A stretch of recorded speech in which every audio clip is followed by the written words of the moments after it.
Good evening, friends. The few of the learning which I learned in last few years, which I want to explore with all of you on the end of 2022, is that whenever you are working in any of the domain, people management is the main skill which can lead to the better results.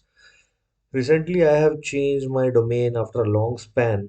I was a part of oil and gas business industries and worked across the globe for oil and gas refineries from 2004.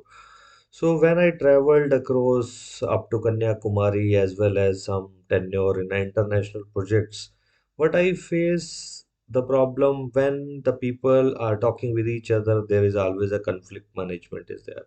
Conflict is very much popular if the similar domain people are interacting with each other, but if we are talking in an amicable manner and come to a common ground with the basic standard, basic principles, basic guidelines of the domain, so we can come to a common ground and there is no reason of creating the egos in the work and go ahead. So if you want to maintain a big relation in any of the domains, so you should be polite enough, you should be assertive, you should be understandable to other person. So what I learned in the last few years, that active listening plays a very big role.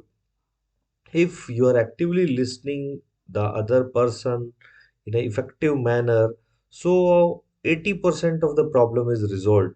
So few of the people who are not actively listening, they are just talking with each other to give the answer to the second person.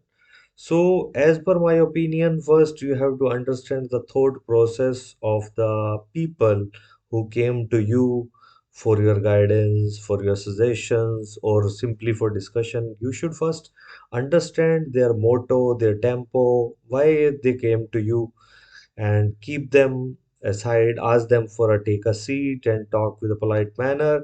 If you are talking well to the people will definitely will come to you for guidance or for suggestions also. Even if you are not known to anything, you maintain the good cordial relation with the people, they will definitely come to you. So in the going forward, I am going to talk about more on a stakeholder management, which I feel is my strength in the last few years. If we are managing the stakeholders in a appropriate manner with a real time requirement of the communication, so I believe there is a 60% of game is over. If you understand who are the key stakeholders, who are the equivalent stakeholders, where you need which type of attention, and stakeholder basically require the communication. This communication may be verbal communication, maybe email communication, maybe telephonic communication. You should divide the stakeholder in such a quadrant that communication should not be missed. If communication is being missed by the for the stakeholders, so the stakeholder may be annoyed and they may take a different turn, and that is definitely not a good sign for the project. And projects are never successful without the human interactions. Although we are coming into the era of AI, machine learning, but the human feelings to get the work done, because the people are working for the people. And if you are going forward, so people management will be my key area. Hopefully, I will be able to contribute more for the PMI society on stakeholder engagement. Thank you very much. Bye.